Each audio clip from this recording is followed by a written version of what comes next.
کیا پیر اپنی مرید کو دوسرے پیر کے پاس جانے سے روک سکتا ہے؟ کیونکہ دوسرے پیر مریدوں کو اپنا مرید کرنے کی کوشش کرتا ہے کہ آپ میرے مرید ہو جاؤ، میرے پاس آپ کے پیر سے زیادہ فیض ہے، یا اس کے مرید یہ کہتے ہیں اور اپنے پیر کی کرامتیں بتاتے ہیں۔ شیخ کامل مکمل جو ہوتے ہیں وہ اپنی مریدوں کو دوسرے مشائخ کاملین مکملین کے صحبت سے نہیں روک سکتے۔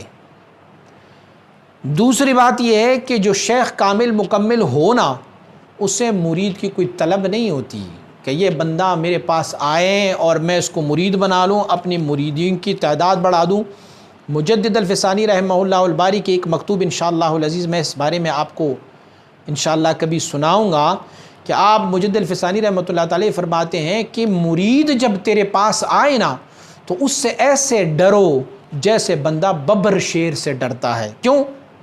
قیامت والے دن تم اپنی مرید کی اعمال کے جواب دہ تم بھی ہوں گے، کیونکہ کلکم راعن وکلکم مسئول عن رعیتہ، ہر ایک آپ میں سے چرواہا ہے اور ہر ایک سے ان کی بھیڑ بکریوں کے بارے میں پوچھا جائے گا۔ میاں سے اپنی بیوی اپنی بچوں کے بارے میں پوچھا جائے گا، استاد سے اپنی شاگردوں کے بارے میں پوچھا جائے گا، پیر صاحب سے اپنی مریدوں کے بارے میں پوچھا جائے گا۔ فلہذا یہ کیسے پیر صاحب ہوا جو اپنی مریدوں کی تعداد بڑھانے کے چکر میں پڑا ہوا ہے کہ میرا پارٹی مضبوط ہو جائے، مرید آ جائے؟ تو اگر کوئی پیر اس طرح کے کام میں ملوث ہے تو ان کی صحبت زہر قاتل ہے، ان کے پاس نہیں جانا چاہیے۔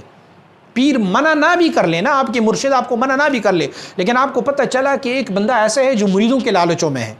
ایک بندہ ہے جو پیسوں کے لالچ میں ہے، ایک بندہ ہے جو دوسرے مسلمان کی تحقیر کرتے ہیں، تو ان کی صحبت میں آپ کو بالکل نہیں جانا چاہیے۔ آپ کو آپ کا مرشد روک لے یا نہ روکے، میرا مطلب اس بات سے یہ ہوتا ہے جو میں کہتا ہوں کہ ایک شیخ اپنے مریدوں کو دوسرے شیخ کی صحبت سے نہ روکے، وہ شیوخ ایسے ہو جو اللہ کی رضا کی خاطر ہو، نہ یہ کہ ان کی مریدوں کو توڑ کے ادھر بیعت کروائیں، نہ یہ کہ ان کی برائی کر لے، ان کی شیخ کی برائی کر لے، بلکہ یہ تو سب لالچ کے زمرے میں آتے ہیں۔ یار تجھے مریدوں سے کیا پتہ، کیا تعلق تجھے مریدوں سے کہ دوسرے کے مرید کو توڑتے ہیں اور اپنی مرید بنا لیتے ہیں؟ ہاں، ان کی شیخ میں کوئی ایسی خامی نظر آئے جو شریعت کی فطور ہو یا طریقت کی فطور ہو، تو پھر ان کے مریدین خود چل کے تمہارے پاس آئیں گے،